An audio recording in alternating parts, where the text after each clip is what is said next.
Hello बच्चों, let's read this question. So this question says two bodies of masses m1 1 kg, 2 kg moving with the same velocities are stopped by the same force. Okay, then the ratio of their stopping distance is option A is 1:2, option B is 2:1, option C is √2:1 and option D is 1:√2. Okay, तो चलिए बच्चों अब हम इस question को start करते हैं. तो देखिए बच्चों इस क्वेश्चन का जो आपका की कॉन्सेप्ट होगा, the key concept of this question इस क्वेश्चन में हमसे बोला गया है कि दो बॉडीज हैं जिनका मासेस हमको 1 kg एंड 2 kg गिवन है और वो किसी वेलोसिटी सेम वेलोसिटी से मूव कर रही है and they are stopped by same force और उन पर सेम फोर्स लगा और हमने उससे उसको स्टॉप किया. तो हमसे पूछा कि then the ratio of their stopping distance, उनके स्टॉपिंग डिस्टेंस का हमें रेशियो फाइंड आउट करना है. ठीक है, अब देखिए देखिए बच्चों इस क्वेश्चन में देखिए हमारे पास जब बॉडी आपकी मूव कर रही है तो उनके पास क्या होगी, काइनेटिक एनर्जी होगी और उसको रोकने के लिए हम कुछ फोर्स लाएंगे. हम कितना फोर्स लाएंगे, जो हम फोर्स लाएंगे यानी कि जितना वर्क करेंगे it should be equal to their kinetic energy. ठीक है, तो हम बोल सकते हैं कि इस क्वेश्चन का जो आपका की कॉन्सेप्ट है ये आपका देखिए वर्क एनर्जी थ्योरम पर बेस्ड है. ठीक है, the key concept is the work energy theorem या फिर वर्क एनर्जी पर बेस्ड क्वेश्चन है. ठीक है, the key concept of this question is over work and energy. ठीक है, अब देखिए ऑब्जेक्ट जब मूव कर रहा है तो उसके पास कौन सी एनर्जी होगी, उसके पास होगी एनर्जी कौन सी, काइनेटिक एनर्जी होगी. ठीक है, ऑब्जेक्ट जब मूव कर रहा है तो उसके पास काइनेटिक एनर्जी होगी which is equal to over half M V square. ठीक है, ये आपकी काइनेटिक एनर्जी होगी.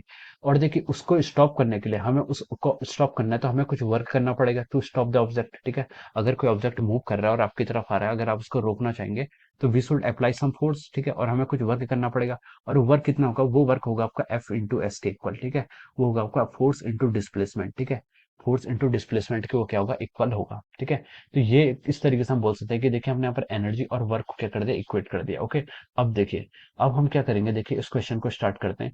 उसने हमें बोला कि टू बॉडीज हैं, हमारे पास क्या है, दो बॉडीज हैं जिनका मास हमें गिवन है. Moving with the same velocity, moving with the same velocity are stopped by the same force, forces भी सेम आ रहा है.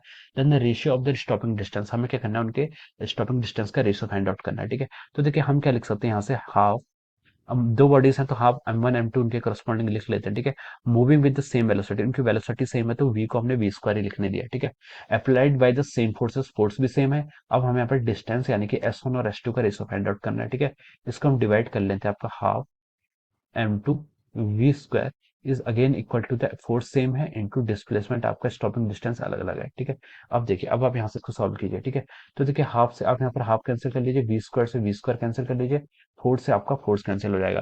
तो हम यहाँ से लिख सकते हैं कि आपका m1 divide by m2 equals to s1 divide by s2. ठीक है, ये हम यहाँ से लिख सकते हैं. अब देखिए हमसे क्या पूछा गया, ratio of their stopping distance. तो देखिए s1 डिवाइड बाई s2 हमें यहाँ पर कैलकुलेट करना है. s1 डिवाइड बाई s2 इसको हम क्या लिख सकते हैं, m1 डिवाइड बाई m2.